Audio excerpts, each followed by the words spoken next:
नमस्कार दोस्तों। दोस्तों दुनिया की सबसे बड़ी टेक कंपनियों में से एक गूगल को ना यूरोप की सबसे बड़ी जो अदालत है ने इसको बहुत बड़ा झटका दिया आज। यूरोपियन कोर्ट ऑफ जस्टिस ने ना गूगल पे लगभग 40,000 करोड़ के करीब ना जुर्माना को बरकरार रखा है, जो कि पहले भी 4.1 बिलियन यूरो इन पे जुर्माना लगा हुआ था, जो कि अभी भी ये बरकरार है। लेकिन मुद्दा ये आता है कि गूगल ने ऐसा क्या किया था कि उस पर इतिहास का सबसे बड़ा एंटी ट्रस्ट फाइल लगा। आइए पूरी इसकी कहानी को समझते हैं। अब यहाँ पे मामला क्या है। साल 2018 में यूरोपियन कमीशन ने ना गूगल पे आरोप लगाया कि उसने एंड्रॉयड ऑपरेटिंग सिस्टम का गलत इस्तेमाल किया। अब इसमें आरोप था कि गूगल ने मोबाइल कंपनियों पे दबाव डाला कि अगर उन्हें गूगल प्ले स्टोर चाहिए तो उन्हें गूगल सर्च और क्रोम ब्राउज़र से पहले इंस्टॉल करने पड़ेंगे। इससे इससे सबसे बड़ा नेगेटिव ये पॉइंट आ रहा है ना कि दूसरी कंपनियों को जो सर्च इंजन और ब्राउज़र को ना बराबरी का मौका नहीं मिलेगा। ये ना पूरी की पूरी मोनोपोली क्रिएट करने के लिए इन्होंने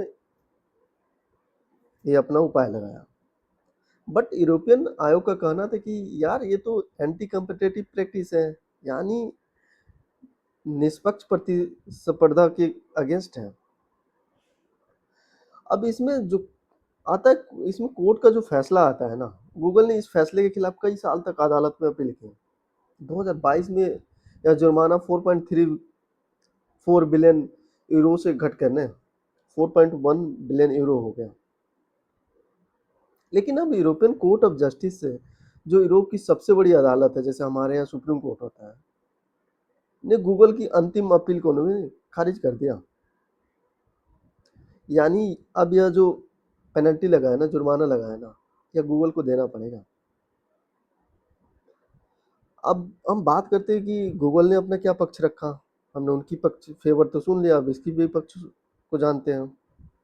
अब यहाँ पे गूगल का कहना है कि एंड्रॉयड पूरी तरह से ना एक ओपन प्लेटफॉर्म है। इससे ना यूजर्स को ज़्यादा विकल्प मिलते हैं। हजारों यूरोपियन डेवलपर्स और बिजनेस एंड्रॉयड को इससे फ़ायदा उठाते हैं। अब यहाँ पे गूगल ने यह भी कहा कि उसने 2018 के बाद अपने समझौतों में ना बदलाव कर दिए थे और यूजर्स अब सर्च इंजन और ब्राउज़र को भी चुन सकते हैं। अब यहाँ पे यूरोपियन यूनियन क्यों कर रहा है, इसका बिग टेक जो कंपनियां, जो बड़ी कंपनियां, इन पे क्यों कार्रवाई कर रहा है। यहाँ पे गूगल ही एक अकेली कंपनी नहीं है जिसपे ऐसी कार्रवाई हो। यूरोप लगातार बड़ी कंपनियों पे कार्रवाई कर रहा है। एप्पल भी जांच के दायरे में है। मेटा पे कार्रवाई चल ही रहा है। गूगल को पहले से ही एडवर्टाइजिंग बिजनेस में लगभग 2.95 बिलियन यूरो का जुर्माना लगाया चुका है। अब यहाँ पे यूरोपियन यूनियन का जो नया कानून है, डिजिटल मार्केट एक्ट डीएमए भी लागू हो चुका है, जिसका उद्देश्य बड़ी कंपनियों की ताकत को ना लिमिट करना। क्योंकि जहाँ पे भी आप देखोगे ना मोनोपोली होगा ना, वो मोनोपोली हमेशा किसी भी चीज़ के लिए सही नहीं होता है। हमारे देश में नहीं, जैसे एक बंदे को टेंडर मिल रहा है उसी को मिले जा रहा है, बाकी बंदे तो गए काम से। बाकी बंदे तो है ही नहीं भाई, दो बंदों को टेंडर, जितने बड़े बड़े टेंडर है उनको दिया जा रहा है, और ये किसी भी देश के लिए ठीक नहीं है। चलिए हम सीधे पॉइंट पे आते हैं। अगर यूएसए की इतनी बड़ी कंपनी पे अगर कोई कार्रवाई करेगा तो आपको क्या लगता है, यूएसए का रिएक्शन नहीं आएगा? बिल्कुल रिएक्शन आएगा।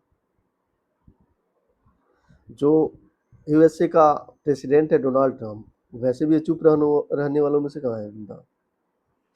इसने ना बड़ी चेतावनी दे डाली कि अगर हमारी कंपनियों पे ना, बड़ी कंपनियों पे अगर टारगेट किया गया ना, अगर डिजिटल टैक्स लगाया गया, तो जो संबंधित देश है ना, उन पे 100% का टैरिफ हम लगाएंगे।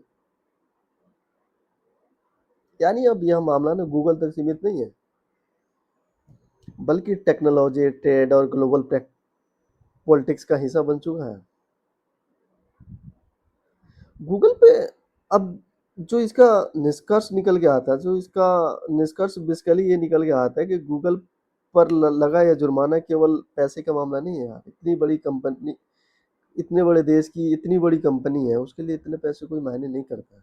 बट यह जो मैसेज आएगा ना, चाहे कंपनी वो पब्लिक के बीच में इसका रेपुटेशन खराब हो सकता है। इसलिए ना यहाँ पे पैसे की बात नहीं है, यहाँ पे रेपुटेशन की बात है। अब इससे यह मैसेज आता है कि चाहे कितनी भी बड़ी क्यों कंपनी क्यों ना हो, अगर वह बाजार में ना अपने प्रभुत्व का गलत इस्तेमाल करता है ना, तो उस पर कार्रवाई होनी ही होनी है। अब देखना होगा कि आने वाले समय में एप्पल, मेटा और दूसरी बड़ी कंपनियों पे यूरोपियन यूनियन की क्या कार्रवाई रहती है। ओके, नमस्कार। अगर आपको यह वीडियो अच्छा लगे तो please like, share and subscribe. Okay, धन्यवाद।